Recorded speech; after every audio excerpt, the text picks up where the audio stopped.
Friendship with God.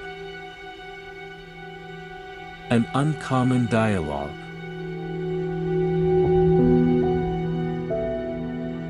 '18.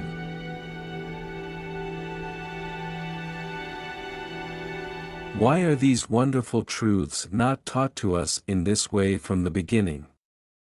As beautiful as the golden rule was before, now it makes even more sense. It is perfectly symmetrical. The circle of logic is complete. We see the reason for it. We see why it is in our own best interest to apply this wisdom. It is no longer an act of altruism, but of practicality. It is simply what works, for us. Why is the golden rule not taught this way from the very beginning, to little children? The question is not, why hasn't this been done in the past? The question is, what do you intend to do in the future? Go, therefore, and teach ye all nations, spreading far and wide the new gospel, we are all one. Ours is not a better way, ours is merely another way. Speak it not only from your pulpits, but from the halls of your governments as well, not only in your churches, but in your schools, not only through your collective conscience, but through your collective economies. Make your spirituality real, right here, right now, on the ground. It sounds like you're talking about politicizing our spirituality. Yet there are those who say that spirituality and politics should not mix. You cannot avoid politicizing your spirituality. Your political viewpoint is your spirituality, demonstrated. Yet perhaps it is not a matter of politicizing your spirituality, but of spiritualizing your politics. But I thought that there was to be a separation of church and state. Don't we get into trouble when we try to marry religion and politics? Indeed, you do, and I am not talking about that. You may decide that church and state are best left separate. Based on your results, you may decide that religion and politics do not mix. Spirituality, on the other hand, may be another matter. The reason you may decide that church and state should be separate is that church means a particular point of view, a particular religious belief. You may have observed that when such beliefs inform your politics, you create great controversy and political strife. This is because all people do not hold the same religious beliefs. And, in fact, not all people even participate in religion or church, in any form. Spirituality, on the other hand, is universal. All people participate in it. All people agree with it. They do. You could have fooled me. They do, even if they do not know it, even if they do not call it that. This is because spirituality is nothing more than life itself, as it is. Spirituality says that A/I things are part of life, and that is a statement with which no one can disagree. You can argue all you want about whether there is a God, and whether all things are part of God, but you cannot argue about whether there is life, or whether all things are part of life. The only discussion left then is whether life and God are the same things. And I tell you, they are. Even an agnostic, even an atheist, would agree that there is some force in the universe that is holding it all together. There is also something that started it all. And if there is something that started it all, there has to have been something existing before the universe as you now know it existed. The universe didn't just burst into being out of thin air. And even if it did, thin air is something. And even if you say that the universe burst into being out of nothing at all, still you must deal with the question of first cause.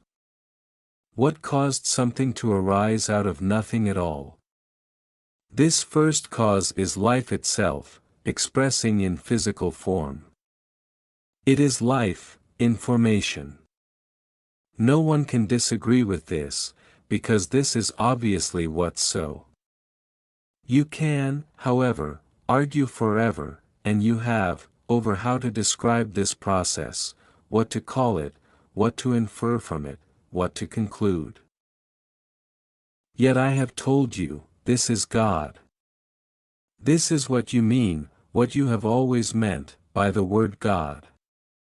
God is first cause. Unmoved mover. That which was before that which is, was. That which will be after that which now is no longer. The Alpha and the Omega. The beginning and the end. Again I tell you, the words life and God are interchangeable. If the process you are observing is the process of life in formation, then it is as I have said to you before, you are all God's information. That is, you are God's information. Okay, I suppose, but what does this have to do with anything, least of all, politics? If spirituality is really another word for life, then that which is spiritual is life-affirming. To inject spirituality into your politics, therefore, would be to make all political activities and all political decisions life-affirming. Indeed, this is what you are trying to do with your politics. That is why I have said that your political viewpoint is your spirituality, demonstrated. The only reason you have created politics is to produce a system by which life may be lived harmoniously, happily, peacefully. That is, a system by which life itself may be affirmed. I have never thought of it quite that way. Those who founded your country have. The United States has a Declaration of Independence which says that all of you are created equal, with certain unalienable rights, among them life, liberty, and the pursuit of happiness. Your government was based on the notion that human beings could construct a system of self-governance that guaranteed these rights. All governments everywhere were created for basically the same reason. You may differ on the form, but never the purpose, of government. Different cultures and societies may spell out differently their ideas, and how to achieve them, but their desires are basically the same. You see, then, that governments and politics were created in order to guarantee the experience of what spirituality is, which is life itself. Still, most people don't want to hear God talking about politics, or political issues. Whenever I write in our foundation newsletter about political issues as they are affected by the message in Conversations with God, I begin receiving negative letters. Cancel my subscription. They say. This is not God's work. These are political views, and I did not subscribe to this newsletter to hear political views. When Marianne Williamson, James Redfield, and I sponsored a peace prayer vigil in Washington, D.C., a few years ago, everyone thought it was marvelous. We were calling upon all people everywhere to use the power of prayer to bring peace to the world, and we received wide support. Yet as soon as any of us start talking about how to produce peace, the spiritual principles which underlie it, the mail starts pouring in. People are infuriated. Yes. People want you to pray for peace, but not to do anything about it. They want God to find a solution, but they eliminate the possibility that God's solution might just be you doing something about it. In fact, that is the only solution there will ever be, because God works in the world through the people who are in it. Oh, I don't think people mind other people doing something about it. What they do mind is God telling them what must be done. Yet I have never told you what you must do about it, and I never will. I have never given orders, barked commands, or issued ultimatums. I have merely listened to you tell me where you want to go, and offered you suggestions on how to get there. You say you want a world that can live in peace and harmony and joy, and I tell you this: joy is freedom. Those words, too, are interchangeable. Any curtailing of freedom is a curtailing of joy. Any curtailing of joy is a curtailing of harmony. Any curtailing of harmony is a curtailing of peace. You tell me that you wish to live in a world without conflict, without violence, without bloodshed, without hatred. And I tell you this: a way to have such a world, a way to create it virtually overnight, is to preach and live the new gospel. We are all one. Ours is not a better way, ours is merely another way. Speak it not only from your pulpits, but from the halls of your governments as well, not only in your churches, but in your schools, not only through your collective conscience, but through your collective economies. You keep repeating yourself. You keep repeating yourself. Your whole history has been a repeating of your own failures, in your personal life, and in the collective experience of your planet. The definition of insanity is repeating, over and over again, the same behaviors, and expecting different results. All that those who are seeking to overlay spirituality on politics are trying to do is to say, there is another way. These efforts should be blessed, not criticized. Well, it doesn't work that way. You addressed social issues in Book 2 of Conversations with God, and it was lambasted by many for being too political. Marianne Williamson wrote an absolutely wonderful book called Healing the Soul of America, and has preached about social spirituality from her pulpit at the Church of Today near Detroit, and she was lambasted by some people within her own congregation for being too political. They said the same thing about Jesus. Too political, they said. When he was just teaching spirituality, he was safe. But now he's suggesting that people actually apply the spiritual truths they've learned. Now he's becoming dangerous. We've got to stop him. Yet if there is no better way, what is the point of spiritual activism? What is the point of politics? Or of anything? Why should I get involved, if it's all just a toss-up? If it doesn't matter one way or the other, how am I to be inspired to participate? Out of your desire to make a statement of who you are. It may be a toss-up whether you comb your hair this way or that, yet notice that you've been combing it the same way for years. Why do you not comb it another way? Could it be because that is not who you are? Why do you buy the car that you buy, or the clothes that you wear? Everything you do makes a statement, produces an expression, of who you are.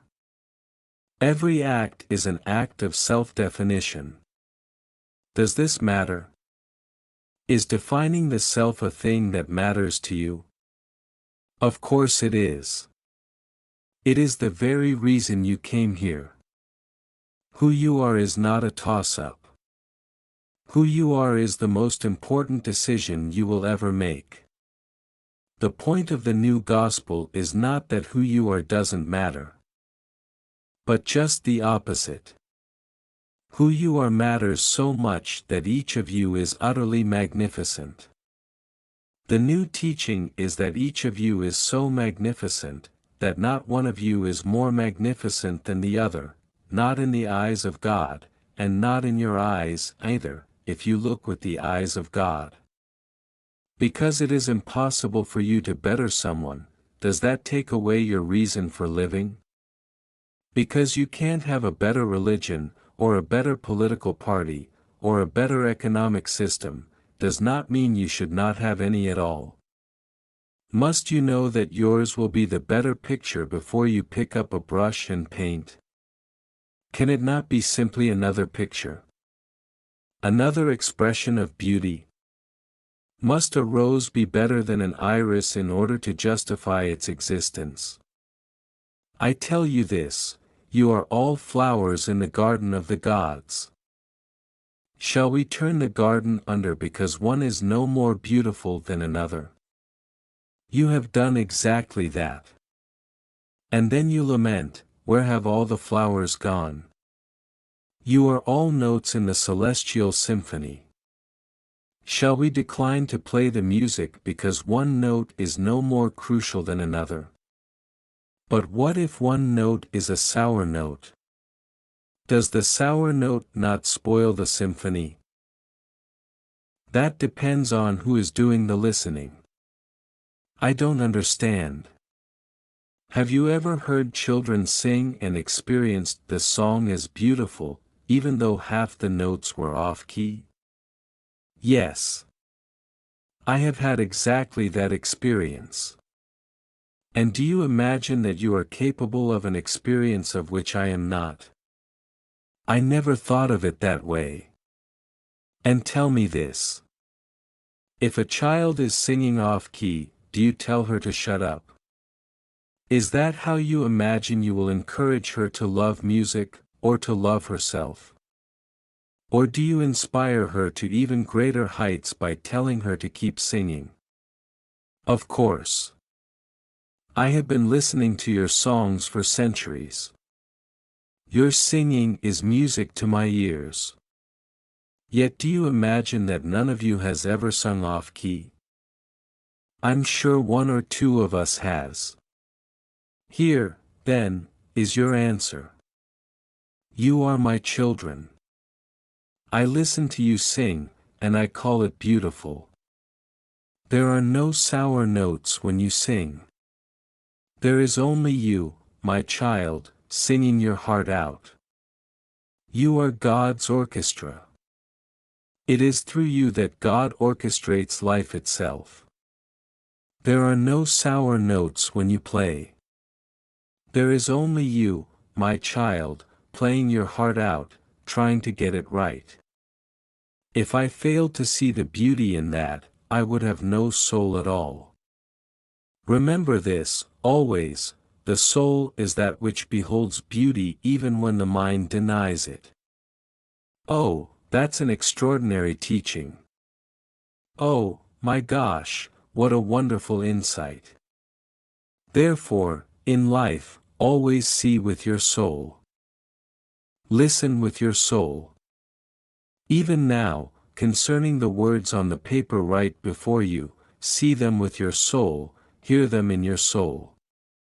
Only then can you begin to understand them. It is your soul which sees the beauty and the wonder and the truth of my words. Your mind will deny it forever. It is as I have told you, to understand God, you must be out of your mind. Do not stop the symphony in which you are playing because you think you hear a sour note. Simply change your tune. Effective political activism does not come from anger or hatred, and spiritual activism never does, but rather from love. It is not a question of making someone or something wrong, it is simply a decision to exchange the present reality for a new one, out of a new thought about who you are, and who you choose to be. Yes, this is what I have called the New Thought movement. Yet I still must ask my question, I guess I'm still in my mind about this, but does this "we are all one new gospel" mean we may not harm a thing, may not swat a mosquito, may not trap a mouse, may not pick a weed, much less a flower? Does it mean that we may not lead a lamb to slaughter for those delicious, tender chops? Is it okay to cut off your hair? Is it okay to cut out your heart? Is there any difference? You're not answering my question. Why will you not make your will known to me? Just tell me your will, and it all becomes very simple for me. I have no will separate from your own, on this or any other matter. I have no preference other than yours. This is what so many of you cannot understand. This is what so many of you cannot abide. For if I have no separate will or preference, what should you do? How can you know what is right and what is wrong? In this, or any other, matter. And now I've gone even further. Now I've even taken away your idea of better. So now what are you to do? What now is the basis of any choice or decision? I tell you, the purpose of life is for you to decide and declare, express and fulfill, who you really are. It is not for me to tell you what is right and wrong, what is better or worse, what to do and what not to do, and for you, then, to simply decide whether or not to obey me, and for me, then, to reward or punish. You have tried this system, and it does not work. You have announced over and over again what you think my will to be, but this has not helped you. You have not obeyed it. Behold, you have declared that I am against killing, yet you continue to kill, some of you even do it in my name. You have said I am against mistreatment and suppression of people, of any classes, races, or genders, yet you continue to allow it. You have said that I am against the dishonoring of your parents, abuse of your children, ill treatment of your very selves, yet you continue to commit it. You have said that I am against all manner of things that you continue to do. You have not managed to change your behaviors no matter what you claim that I prefer or command. You have said that I am against lying, yet you lie all the time. You have said that I am against stealing, yet you steal right and left. You have said that I am against adultery, yet you take each other's husbands and wives every day and every night. Even your governments, those institutions you have created to protect you and care for your needs, lie to you. Indeed, you have created an entire society based on lies. You call some of these lies secrets, yet they are lies nonetheless, for a withholding is a lie, plain and simple. It is a failure to reveal the whole truth, to let others know all that there is to know on a subject, so that everyone can make choices based on all the data. You have said that I am against the breaking of promises and pledges, yet you break your promises and pledges all the time, and you seek to do so with impunity. Using whatever rationale allows you to justify yourself in the moment. No, the human race has demonstrated quite clearly that my will, as you have understood and enunciated it, means nothing. The interesting thing is that, in the end, this is perfect. Because there are so many disagreements over what my will is, you would probably do even more killing in my name if you suddenly became fervent in your beliefs. I am reminded of that bumper sticker, God, save me from your people. Yes, there is some irony in that. And so, to your question. Is it okay to swat a mosquito? Trap a mouse? Pull a weed? Slaughter a lamb and eat it? That is for you to decide. All is for you to decide. And there are larger questions, of course. Is it okay to kill a person as punishment for killing? Abort a birth? Be a homosexual. Be a homosexual. Have sex before marriage. Have sex at all, if you want to be enlightened. And on and on and on. Each day you must make your decisions. Know only that, in deciding, you are announcing and demonstrating who you are. Every act is an act of self-definition. You are getting it. You are understanding. Because you are repeating it so much. Repetition is good. It allows integration. So now I will repeat something else I have said before.